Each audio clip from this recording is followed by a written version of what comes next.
As the daughter of a Pakistani diplomat, Noor Mukadam was a young Irish woman who grew up between contrasting cultures. But after returning to Pakistan, her life became a nightmare when her partner turned out to be a monster. Those around them seldom saw the turbulence in their relationship, but in July of 2021, all of that changed when Noor suddenly vanished. What followed was a terrible story that centered around her partner, a man named Zahir Jaffer, and as the news broke out, it would leave the country of Pakistan reeling in anger.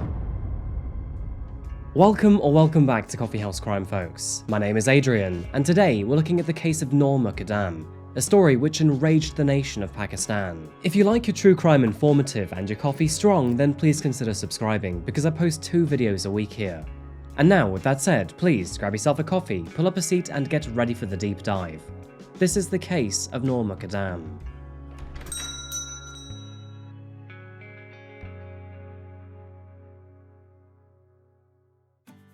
Well. Today, we're heading somewhere new and extraordinary. A place brimming with natural beauty and a very different way of living. So on that note, welcome to the ancient land of Pakistan, folks. Sandwiched between the Himalayas and the Arabian Sea, this country displays some incredible contrast between its many terrains. From its tall, snow-topped mountain peaks, right the way through to sprawling plains and deserts rich with flora and fauna, there is a huge amount of rugged natural beauty here. Sadly though, when it comes to safety, the international perspective on Pakistan is not so favourable, and unfortunately, that is reflected in its numbers. In the year 2015, this country ranked 125 out of 141 when it came to tourism, leaving it pretty much at the bottom of the table. Now, the government is trying to fix this by making its ancient palaces, temples, and fortresses more accessible. Though, quite surprisingly, tourism is still very heavily regulated to certain areas, leaving most of the country out of bounds to all foreigners. When it comes to Pakistani culture, there are many contrasting issues here too. Some of you will know that female discrimination is a massive problem in this country. I mean, women aren't even allowed to cycle here, be it for commuting, leisure, or exercise. Pakistani culture views this as unbecoming and overly sexual. And as you can likely guess, this ban is not just cycling, but driving and many other things too. More than 50% of all women in Pakistan lack basic education and are seen of lower status than men. In fact, Pakistan is even considered to be the 6th most dangerous country in the world for women. Moving forward, this country has deep religious ties with the Islamic faith. In fact, more than 95% of the population identifies as Muslim here. This is an extremely high percentage for any country, by the way. I mean, in comparison, only 60% of Americans identify as Christian. The capital city of Pakistan, named Islamabad, is even named after their religion, which literally translates to the City of Islam. Anyway, in the urban landscape of Islamabad is where our story unfolds today. Distinguished as the safest, most pristine, and economically affluent city in the nation, it has a reputation for boasting the highest standards of living in the country. A predominant demographic within this city comprises of many individuals belonging to both the middle and the upper classes, and sophisticated condominiums and opulent public amenities dot the urban canvas. And amongst this wealthy backdrop, we can find our central figure in today's case, that being a 27-year-old woman named Noor Mukadam. Born on October 23rd, 1993 to her parents Shaukat Ali and Kausar Mukadam, Noor Mukadam emerged as the middle child among her 3 siblings. A tender, nurturing and affluent environment enriched her earlier years, courtesy of her father's role as a Pakistani government official and foreign representative. It was during her younger years that the family relocated to Ireland, and more specifically to the city of Dublin. And all of this, of course, was instigated by her father's budding career. Still in her rather impressionable years, Noor absorbed the cultural ethos of Ireland, imprinting its many values upon her upbringing. It was here that she attended Our Lady's Grove Primary and then secondary school, where she would continue to have a happy and carefree childhood. Living here for most of her childhood, Noor fully assimilated into her local Irish community, forging long-lasting relationships that would span for the rest of her life. She had two friends that she was particularly close to, and between the three of them, they forged a very strong friendship with an inseparable bond. They all described Noor as beautiful with an incredibly kind heart, and the three of them would often go shopping in the local shopping centre as Noor was well known as a fashionable woman. Noor truly felt a deep connection with Ireland. I mean, all of her friends were there, she blended into the vibrant community, and there were so many opportunities for growth. So, when she received the news that her father's work required the entire family to return to Pakistan, it is understandable that she felt a wave of grief and disappointment. Despite her desire to stay behind in Ireland and forge her own path, she unfortunately wasn't old enough to do so yet, and so, with a heavy heart, she had to return back to Pakistan with her family. Now, as you can imagine, after growing up in Ireland, moving back to Pakistan was quite a culture shock. The societal expectations for women in Pakistan differed quite significantly, and this presented a massive challenge for Noor and the rest of her family, especially as she approached the age of her own independence. Thankfully, being the daughter of a diplomat, their perspective and expectations were quite different to Pakistani standards. As a result, she had the support of her entire family in almost anything that she wished to pursue. And so, moving into her young adult years, Noor decided to focus on her own creative abilities. Driven by her passion for fashion, Noor sought to weave her creativity by designing clothes. She also expressed her talents through creating vibrant murals, which neatly contributed towards the community's creative beauty. Amid her pursuits, it is important to note that Noor was a widely cherished and admired young woman, and it seems through her many qualities that they caught the eye of a 30-year-old man named Zahir Jaffer. As a man who also lived in Islamabad, they crossed paths in the year 2018. We don't know how they met, but regardless, this encounter led to a friendship and eventually a relationship. However, in the unfolding chapters of their new relationship, Noor didn't actually know what kind of man she was getting close to. Now, Zahir was the son of a very wealthy man, and was also a US national who spent most of his time in the United States and the United Kingdom. But the question is, what made him come back to Pakistan? Unfortunately, it turns out that Zahir does not have a clean criminal record. And actually, his charges span in both the United States and the United Kingdom. Charged in the US and the UK for abusive behaviour and sexual harassment, he would go one step further and be deported from the UK after being held on charges of sexual assault. But following his deportation, Zahir took deliberate measures to try and conceal his previous convictions. And yeah, he was pretty successful in doing so, because Noor had no idea. I mean, had she been aware of his terrible history, it is likely that Noor would have run for the hills. And remember, with the Himalayas, Pakistan has very steep hills. Anyway, both hailing from rather affluent families, financial concerns were never really a problem for either Zahir or Noor. And this was great for Noor because she could finally pursue her artistic capabilities. On the other hand though, Zahir worked within the family business and would eventually inherit his father's business development agency named Ahmed Jaffer and Company. However, the dynamics of their relationship were actually very far from ideal. Zahir exhibited a rather short fuse and frequently lost his temper. At times, this temper would even escalate to physical aggression. Sadly, statistically speaking, this is not an uncommon occurrence in this country. Now, this was no news to Zahir. In fact, this behaviour was unfortunately in line with his rather troubling history of misogyny. The man had a track record of harassing women through unsolicited direct messages, often employing offensive language and explicitly sliding into women's DMs. Now, sadly, I can't read these messages without getting hammered by the big red play button, and unfortunately, I had to blur out a lot of what is said here. But for context, one of those messages read, "Slut mutt, I need a nude pic to adjust my stick." I mean, honestly, what kind of right-minded adult flirts like this? Despite these alarming traits, Zahir did manage to hide most of his darker side from Noor. And although he did unfortunately routinely hit her, she had no idea about the rest of his ugly life. This dissonance between Noor's compassionate nature and Zahir's concerning behaviour remained rather perplexing to mutual friends. But surprisingly, Noor's and Zahir's relationship would span for more than 3 long years, which, as you can imagine, was littered and marked with aggression and toxicity. Tragically though, this tumultuous journey would come to a shocking and horrific end, an end which would cost one of them their lives.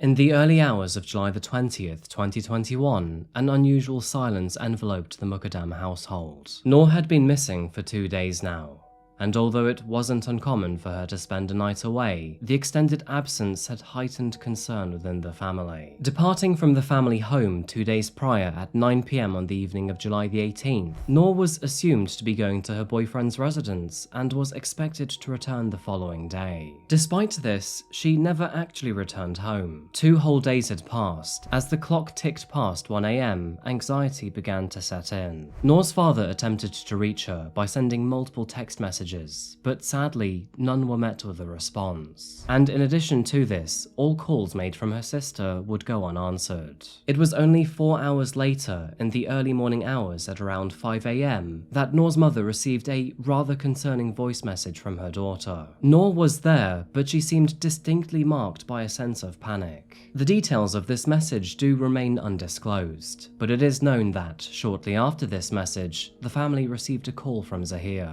His demeanor always struck them as strange, but this time he seemed distinctly different. He repeatedly mentioned that he hadn't seen Noor that day, and, even more suspiciously, he emphasized that she was not currently at his house. However, later that day, on the evening of July the 20th, the Mukadam family received some devastating news. Their daughter had been found dead in a wealthy neighborhood home, and of course, it belonged to Zahir Jaffer. The police had become alerted to the situation after a call was made to the nearby mental health facility named Therapy Works. The call reported a man who seemed to be in the middle of a mental breakdown, and that, furthermore, he posed a threat not just to himself, but to others around him too.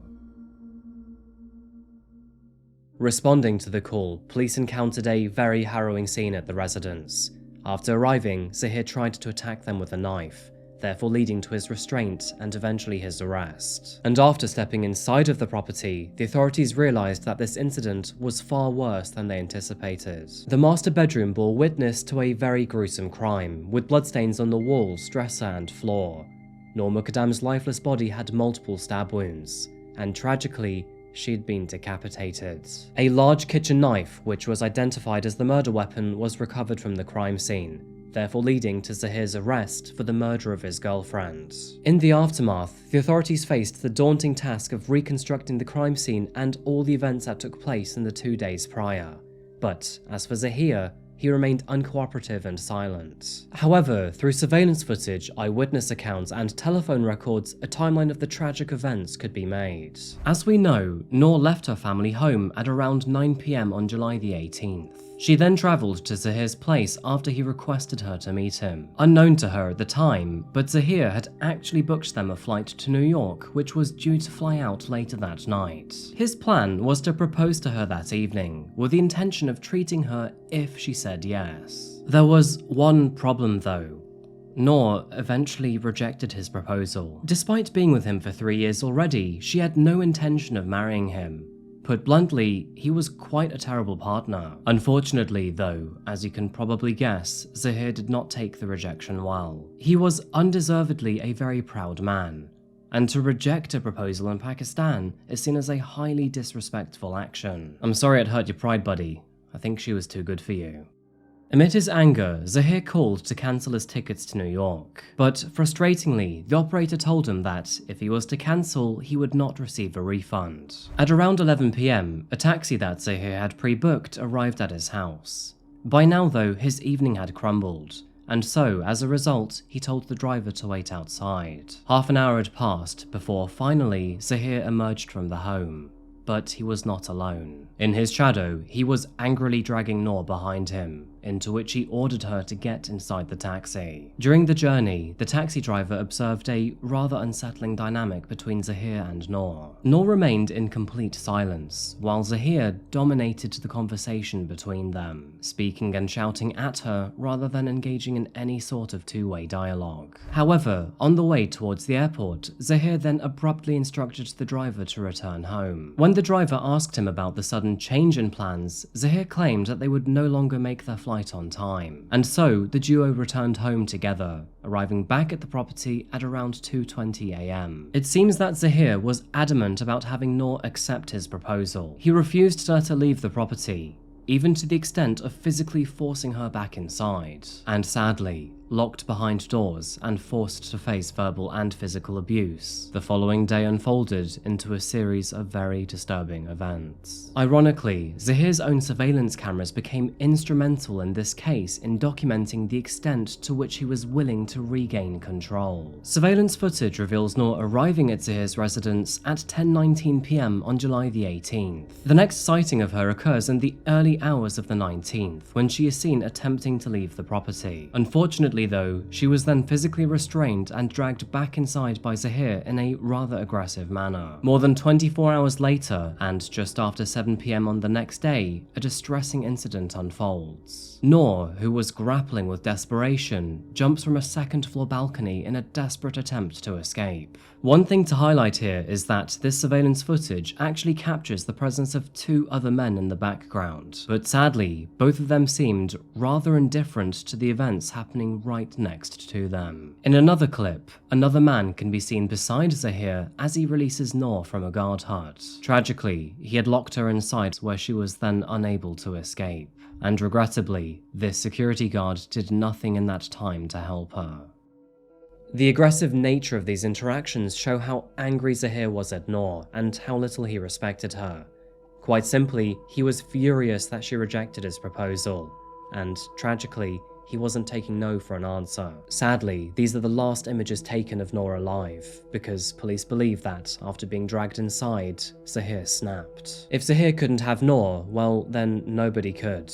And so, after dragging her upstairs into the bedroom, he grabbed his gun, shot her once, stabbed her multiple times, and then decapitated her. Realizing the gravity of the crime he had just committed, he began to panic, and so he called the one person he could trust, that being his father, Zahir. This call only lasted around 46 seconds, and unfortunately, we don't know what was said during this time.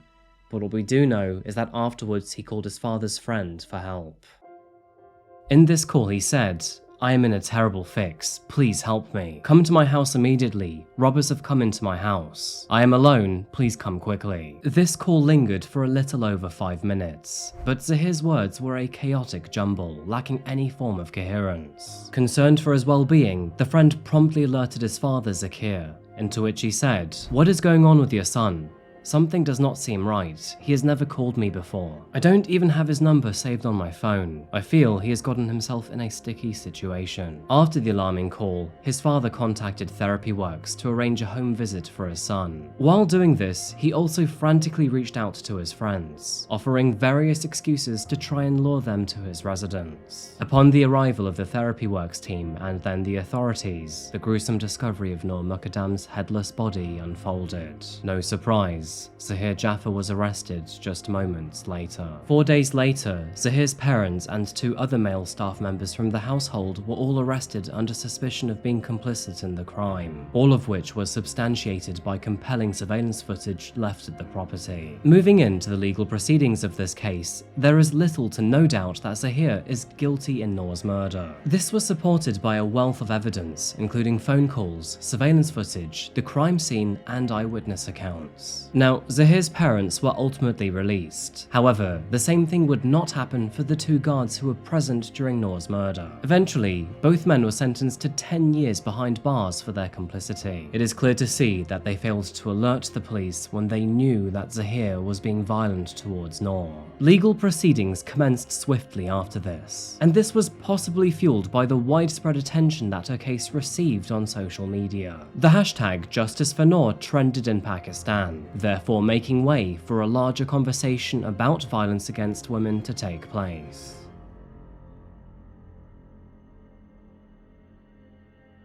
Only 7 months after Noor Mukadam's murder, Zahir stood trial on February 24, 2022. And despite the mountain of evidence against him, he arrogantly pleaded not guilty. He also claimed to have been wrongly convicted, and although the crime happened in his property, he believed it must have been a robbery gone wrong while he was away. You can already see that his story was not quite adding up though. I mean, apart from nothing being taken from the property, decapitation seems a little far-fetched for robbery. And with the way that Noor was murdered, whoever had killed her must have felt an intense level of rage, which means they must have had a personal connection to her. Now, let's be honest here, this case was pretty much a slam dunk in the courtroom, and almost everyone believed he was guilty. I mean, at one point outside of the courtroom, he even admitted to killing her. But, legally speaking, this confession was not admissible in court. Zahir's attempts to deflect and deceive the courtroom proved to be unsuccessful. In fact, they went so terribly wrong for him that he ended up receiving the harshest sentence possible, that being death by hanging. Noor's family, and most particularly her father, found great solace in this judgment. Having sought the death penalty since the very beginning, they finally achieved justice for their lost loved one. Now, despite the severity of his sentence, Zahir had the audacity to appeal. He would even claim that his punishment was apparently disproportionate to the crime, and furthermore claimed that the media attention on this case had influenced the judge to appease public sentiment. Now, fortunately, the judge would dismiss Zahir's appeal and further reconfirm his death sentence. I mean, in Zahir's case, it looks like justice truly mirrored the principle of an eye for an eye. Despite all of this, his execution by hanging is still yet to be carried out. This process in Pakistan can often take years, if not decades, which is quite similar to America. The final verdict brought relief not only to Noor's family and friends, but also resonated as a significant moment for women across Pakistan. Given Zahir's documented history of violence against women, the fear persisted that, if not held accountable, he would continue his pattern of abuse and potentially commit further acts of violence. In an interview with the press, Noor's father summed this case up with his own words. "We are shocked and devastated, and as her parents, we are completely broken. Everybody has to go from this world. But to lose a child like this is difficult to take. She was so young and a gentle, kind girl. It's not just our family who are grieving, but the whole of Pakistan. I may have lost a daughter, but now we are fighting for all women, because this could be anybody's daughter or sister." Shauqat's statement is true, and comes from a man who has both professional and personal experience in this terrible fact. Women's rights stand as a critical concern in Pakistan. The World Economic Forum's Global Gender Index ranks the nation at a sobering 153 out of 156 countries concerning women's rights. Compounding this issue even further, Pakistan actually lacks a nationwide law against domestic violence. This means that women are susceptible to abuse from their spouses and partners without them receiving any sort of legal ramifications. More than 30% of women in the country have encountered some sort of violence since the age of 15, and we can only hope that some changes now come after this case. Noor Mukadam's death is tragic beyond all measure. She was on the brink of realizing her artistic aspirations, enjoyed a rich social circle on 2 continents, and contemplated a future that included starting her own family. She will be remembered as a kind, caring, and thoughtful individual. Noor was laid to rest 2 days after her murder at the Naval Anchorage Graveyard in Islamabad. Her grave becomes a focal point for remembrance, adorned with flowers on her birthday and the anniversary of her death. Even in Ireland, where she once resided, friends organise a tribute walk around her college in Dublin. They take this time to reflect on her aspirations and, of course, remember her. Bringing up the difference in culture between countries can be quite the sensitive topic here on YouTube, but I think in this case, it is more than obvious that women's rights must be improved in Pakistan. The murder of Noor Mukadam has already sent ripples throughout the country, and hopefully we will see more changes coming in the future. But yeah, I think that pretty much wraps up our case today, folks. I know that you all tend to like these sorts of international cases, so as always, let me know what you think in the comments down below. As a side note, thank you so much for your patience with the rather scattered schedule in the recent weeks. I've had a few things going on, but I'm starting to feel better now. So with that in mind, I should be posting twice a week from here on out. To add to that, I'm now doing shorts on a more frequent basis, so on top of those 2 long-form videos, I'm also doing 2 shorts per week. Those shorts will be dark stories, unsolved cases, and other things I find interesting, so be on the lookout for those. Anyway folks, I think that's the end of the video today. Thank you so much for watching, and as always, I really appreciate you being here. If you want to follow me on social media, then please click any of these links above. Alternatively, find me on Patreon here. And by the way, have you checked out my new espionage blend yet? It's a medium roast, and it's rather vibrant and fruity. So if you're interested, that's classifiedcoffeeco.com. And yeah, that's the end of the video. Thank you again for watching, folks, and as always, I'll see you again very soon for another one, likely in 2 or 3 days. Until that moment arrives though, remember to look after yourself, look after each other, and of course, stay safe. Thank you, and goodbye.